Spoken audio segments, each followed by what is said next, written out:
تو خیبر جو ہے وہ صرف ایک قلعے کا نام نہیں ہے بلکہ 8 قلعوں پر مشتمل، اور یہ پورا علاقہ خیبر کہلایا جاتا ہے۔ سعودی حکومت نے یہاں پر پورا نظام نیا بنایا ہے، کچھ ہی مہینے پہلے یہ اس کا افتتاح ہوا ہے، لیکن یہاں پر جو ہسٹری بتائی جاتی ہے، ساری ہسٹری بتائی جاتی ہے کہ کتنے ملین سال پہلے یہاں پر وولکینو آیا، یہ جگہ بنی، کتنا یہاں پر جو ہے پانی موجود ہے، اور کون کون سی قومیں یہاں پر آباد ہوئیں۔ اسلامی تاریخ کے حوالے سے کوئی ایسی بات یہاں پر نہیں بتائی گئی، تو وہ غزوہ جو حضور پاک صلی اللہ علیہ وسلم کا یہاں پہ ہوتا ہے، میں اس کی مختصر سی تاریخ آپ حضرات کے سامنے عرض کروں گا، اور یہ جگہ بھی آپ کو ساتھ ساتھ دکھاتا جاؤں گا کہ جہاں پر حضور پاک صلی اللہ علیہ وسلم صحابہ کے ساتھ آتے ہیں اور آپ صلی اللہ علیہ وسلم نے اس خیبر کو فتح کیا۔ ابھی تو یہاں پر کوئی لوگ یہاں پر رہنے والے نہیں ہیں۔ دو جگہ ہیں، خیبر قدیم اور خیبر جدید۔ یہ خیبر قدیم ہے یعنی پرانا، بالکل آبادی اس کے آس پاس کوئی نہیں ہے۔ خیبر جدید جو ہے وہ تھوڑا سا آگے ہے، شہر ہے، پراپر سٹی ہے جو۔ اس کے علاوہ جو العلا کا علاقہ ہے وہ بھی قریب ہی ہے یہاں سے، جو حضرت صالح علیہ السلام کی نسبت سے مشہور ہے کہ قوم سمود جہاں پر آئی تھی، تو یہ علاقہ بھی اسی کے انڈر آتا ہے۔ تو یہاں سے تقریباً وہ بھی 100 کلومیٹر کے فاصلے پہ ہے، جس کو العلا کہتے ہیں قرآن پاک میں، جس کا ذکر ہے وَلَقَدْ كَذَّبَ أَصْحَابُ الْحِجْرِ الْمُرْسَلِينَ، یہ پورا واقعہ جو ہے قوم سمود کا۔ تو آپ کو ساتھ ساتھ یہ جگہ بھی دکھاتے ہیں، اور جو اس کی مختصر سی تاریخ ہے وہ آپ کے ساتھ شیئر کرتے ہیں، تاکہ میرا اور آپ کا بھی ایمان تازہ ہو جائے۔ السلام علیکم۔ خیبر مدینہ سے تقریباً 200 کلومیٹر دور ہے۔ یہ بڑا زرخیز اور خوبصورت علاقہ ہے، اور یہاں پر عمدہ کھجوریں بکثرت پیدا ہوتی تھیں۔ عرب میں یہودیوں کا سب سے بڑا مرکز یہی خیبر تھا۔ یہاں کے یہودی عرب میں سب سے زیادہ مالدار اور جنگجو تھے، اور ان کو اپنی مالی اور جنگی طاقتوں پر بڑا ناز اور گھمنڈ بھی تھا۔ یہ لوگ اسلام اور رسول اللہ صلی اللہ علیہ وسلم کے بدترین دشمن تھے۔ یہاں یہودیوں نے بہت سے مضبوط قلعے بنا رکھے تھے، ان میں سے بعض کے آثار آج ہم نے دیکھے ہیں۔ ان میں سے 8 قلعے بہت مشہور تھے۔ در حقیقت یہ 8 قلعے 8 محلوں کے مثل تھے، اور انہی 8 قلعوں کا مجموعہ خیبر کہلاتا ہے۔ جنگ خندق میں جن جن کفار عرب نے مدینہ پر حملہ کیا تھا، ان میں خیبر کے یہودی بھی تھے، بلکہ در حقیقت وہی اس حملہ کے بانی اور سازش کرنے والے تھے۔ چنانچہ بنو نذیر کے یہودی جب مدینہ سے جلاوطن کیے گئے، تو یہودیوں کے جو سردار تھے حیی بن اخطب اور ابو رافع سلام بن ابی الحقیق نے مکہ جا کر کفار قریش کو مدینہ پہ حملہ کرنے کے لیے ابھارا، اور تمام قبائل کا دورہ کر کے کفار عرب کو جوش دلایا، اور حملہ آوروں کی مالی امداد کے لیے پانی کی طرح پیسہ بہایا۔ خیبر کے تمام یہودیوں کو ساتھ لے کر پھر یہ دونوں سردار حملہ کرنے والوں میں شامل رہے۔ حیی بن اخطب تو جنگ قریظہ میں قتل ہوا، اور ابو رافع سلام بن ابی الحقیق کو حضرت عبداللہ بن عتیق انصاری رضی اللہ عنہ نے اس کے محل میں داخل ہو کر قتل کر دیا تھا۔ ان سب واقعات کے بعد بھی خیبر کے یہودی چپ نہیں بیٹھے، بلکہ اور زیادہ انتقام کی آگ ان کے سینوں میں بھڑکنے لگی۔ چنانچہ یہ لوگ مدینہ پر پھر ایک دوسرا حملہ کرنے کی تیاری کرنے لگے، اور اس مقصد کے لیے قبیلہ غطفان کو بھی انہوں نے آمادہ کیا۔ قبیلہ غطفان عرب کا ایک بہت ہی طاقتور اور جنگجو قبیلہ تھا، اور اس کی آبادی خیبر کے ساتھ ہی تھی، اور خیبر کے یہودی خود بھی عرب کے سب سے بڑے مالدار ہونے کے ساتھ ساتھ جنگجو تھے، اور دونوں ان کا آپس میں گٹھ جوڑ ہوا، اور یہ بڑی طاقتور فوج تیار کی گئی، اور ان لوگوں نے مدینہ پر حملہ کرنے کی سوچی۔ رسول اللہ صلی اللہ علیہ وسلم کو جب خبر ملی کہ خیبر کے یہودی قبیلہ غطفان کو ساتھ لے کر مدینہ پر حملہ کرنے والے ہیں، تو آپ صلی اللہ علیہ وسلم اس کو روکنے کے لیے وہی 1400 صحابہ کرام جو آپ صلی اللہ علیہ وسلم کے ہاتھوں پر جنہوں نے بیعت کی تھی صلح حدیبیہ میں، ان کو ساتھ لے کر آپ صلی اللہ علیہ وسلم خیبر روانہ ہوئے، اور مدینہ میں آپ صلی اللہ علیہ وسلم نے 3 جھنڈے تیار کرائے۔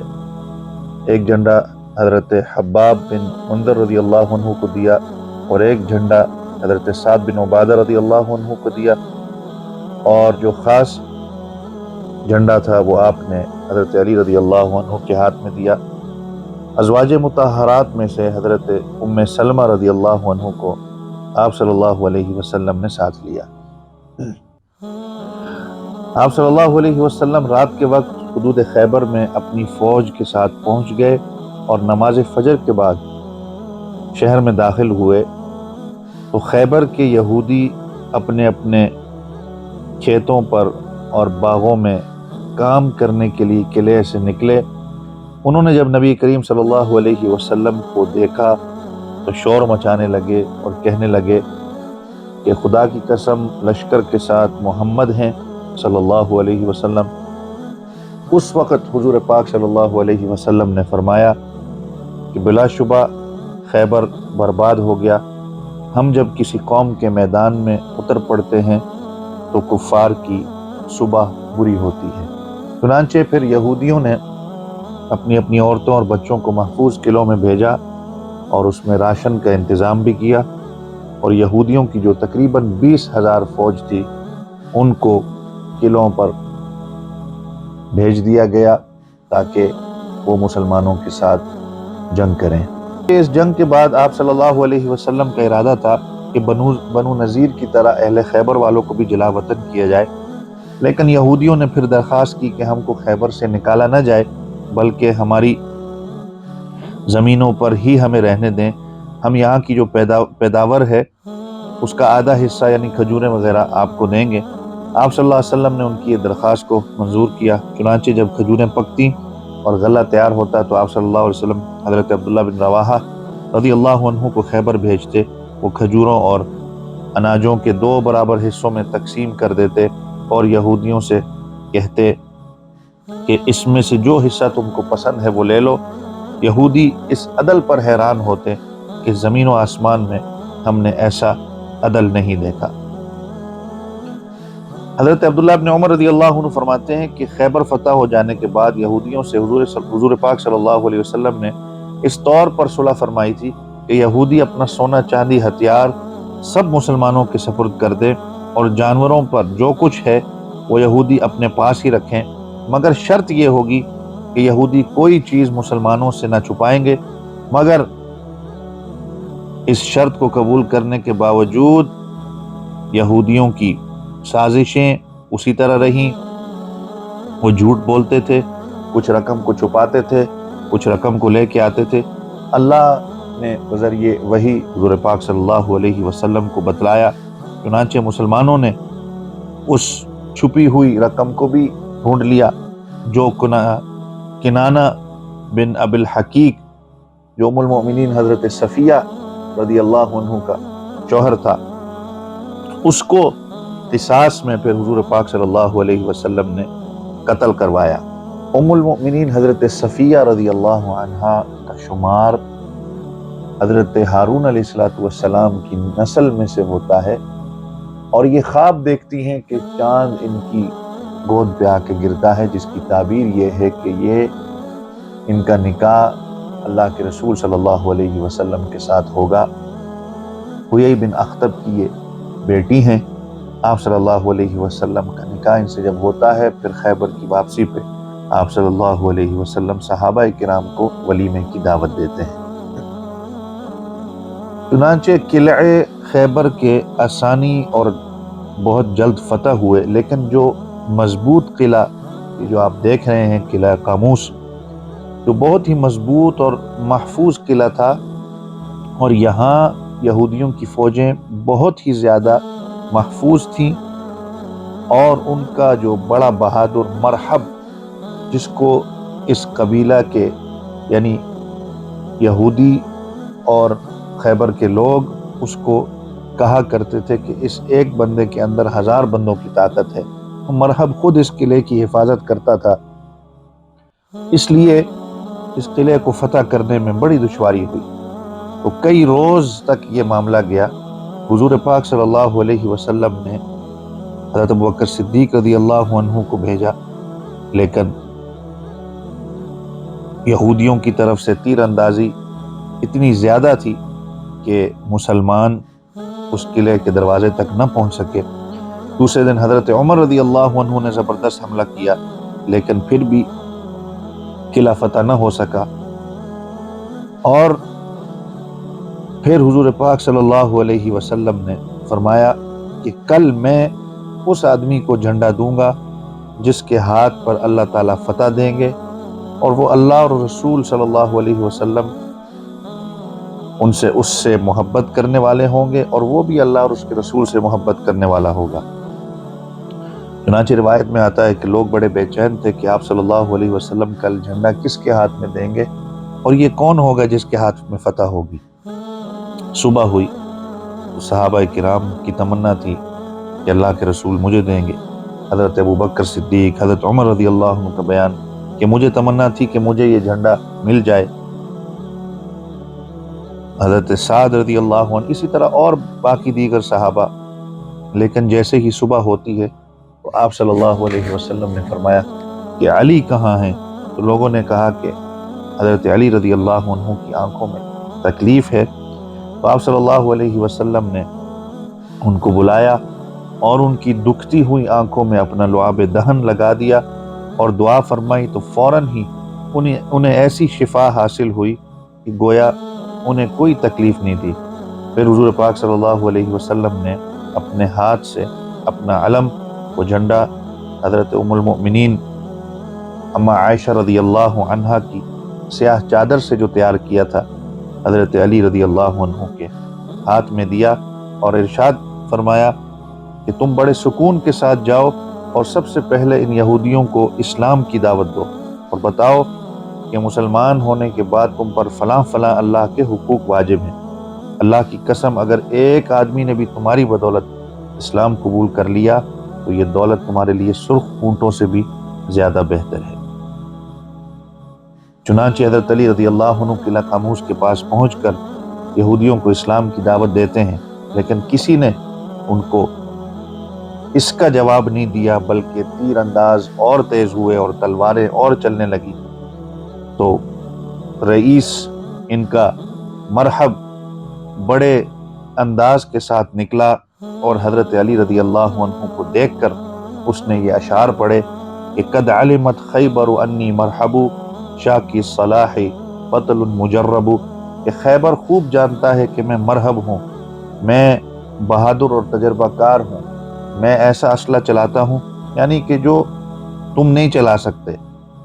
میرا ایک نام ہے. تو علی رضی اللہ عنہ مولا کائنات شیر خدا، انہوں نے جواب دیا کہ انا الذی سمتنی امی حیدرہ کلیس غابات کریہ المنظرہ، کہ میں وہ ہوں کہ میری ماں نے جس کا نام حیدر رکھا ہے اور میں جنگل کے شیر کی طرح ہیبت ناک ہوں. چنانچہ حضرت علی رضی اللہ عنہ نے مرحب پر جو وار کیا وہ اس زور کے ساتھ تھا کہ اس کے سر پہ جو اس نے زرہ پہنی ہوئی تھی، جو اس نے آرمر پہنا ہوا تھا، وہ سر اس کا کٹا اور کٹتا ہوا سر اس کے دانتوں تک، یعنی اس کے سر کے 2 حصے ہوئے اور وہیں پر تڑپ کر وہ مر گیا. تو مرحب کی لاش کو زمین پر تڑپتے ہوئے دیکھ کر اس کی تمام فوج حضرت علی رضی اللہ عنہ پر ٹوٹ پڑی، لیکن حضرت علی رضی اللہ عنہ نے ان کفار کی، ان یہودیوں کی تمام صفوں کو الٹ دیا اور یہودیوں کے مایہ ناز جتنے بہادر تھے سب کے سب کو حضرت علی رضی اللہ عنہ نے قتل کیا. اور آپ رضی اللہ عنہ آگے بڑھ کر قلعہ خاموش کا جو دروازہ تھا، حضرت علی رضی اللہ عنہ نے اس کو، چونکہ آپ کی جو ڈھال تھی وہ گر گئی تھی، تو اس دروازے کو حضرت علی رضی اللہ عنہ نے اپنی ڈھال بنایا، اور کہا جاتا ہے کہ وہ اتنا وزنی تھا کہ 40 آدمی بھی مل کر اس دروازے کو اٹھا نہیں سکتے تھے۔ چنانچہ شجاعت کے ساتھ لڑتے ہوئے حضرت علی رضی اللہ عنہ نے خیبر کو فتح کیا، اور حضور پاک صلی اللہ علیہ وسلم کا فرمان صداقت کا نشان بن کر فضاؤں میں لہرانے لگا کہ کل میں اس آدمی کو جھنڈا دوں گا جس کے ہاتھ پر اللہ فتح دے گا، اور وہ اللہ کے رسول صلی اللہ علیہ وسلم سے محبت کرنے والا، اللہ سے محبت کرنے والا، اور اللہ اور اس کے رسول بھی اس سے محبت کرنے والے ہوں گے۔ چنانچہ اللہ نے خیبر میں فتح عطا فرمائی، اور قیامت تک کے لیے حضرت علی رضی اللہ عنہ کو فاتح خیبر کے معزز لقب سے سرفراز کیا۔ یہ وہ عظیم الشان جنگ تھی کہ جس نے پھر پورے جزیرۃ العرب میں یہودیوں کی جنگی طاقت کا جنازہ نکال دیا۔ فتح خیبر سے قبل اسلام یہودیوں اور مشرکین کے گٹھ جوڑ سے نزع کی حالت میں تھا، لیکن خیبر فتح ہو جانے کے بعد اسلام اس خوفناک نزع سے نکل آیا، اور آگے اسلامی فتوحات کے دروازے کھل گئے۔ چنانچہ اس کے بعد فتح مکہ ہوتا ہے۔ اس لیے یہ ایک مسلمہ حقیقت ہے کہ فاتح خیبر کی ذات سے تمام اسلامی فتوحات کا سلسلہ وابستہ ہے۔ بہرحال یہ 20 دن کے بعد جو ہے قلعہ قاموس فتح ہوتا ہے، اور اس پوری جنگ کے اندر تقریباً 90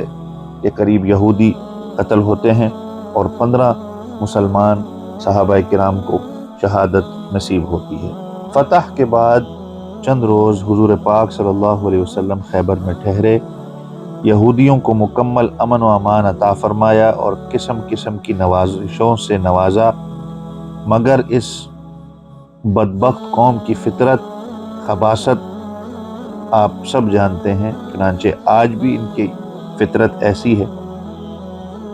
ان کی فطرت اسی طرح رہتی ہے۔ پھر اسی یہودی خاندان سے حضور پاک صلی اللہ علیہ وسلم کی ایک عورت دعوت کرتی ہے، اور گوشت میں وہ زہر ملاتی ہے۔ اللہ کے حکم سے گوشت کی بوٹی حضور پاک صلی اللہ علیہ وسلم کو زہر کی خبر دیتی ہے، اور آپ نے جو ایک ہی لقمہ کھایا تھا کھا کر اپنا ہاتھ کھینچ لیا، لیکن صحابی حضرت بشر رضی اللہ عنہ وہ کھاتے ہیں، اور زہر سے ان کی شہادت ہوتی ہے، اور حضور پاک صلی اللہ علیہ وسلم کو اسی زہریلے لقمے سے عمر بھر زبان کی یعنی تالو کی تکلیف رہی۔ آپ نے جب یہودیوں سے اس کے بارے میں پوچھا تو ان ظالموں نے، بدبختوں نے اپنے جرم کا اقرار کیا اور کہا، ہم نے کہ اس نیت سے آپ کو زہر کھلایا تھا کہ اگر آپ سچے نبی ہیں تو آپ پر اس زہر کا کوئی اثر نہ ہوگا، ورنہ ہم کو آپ سے نجات مل جائے گی۔ آپ صلی اللہ علیہ وسلم نے اپنی ذات کے لیے تو کبھی ان سے انتقام نہیں لیا، مگر حضرت بشر رضی اللہ عنہ کی اس وفات کی وجہ سے اس زینب نامی عورت کو قتل کیا گیا۔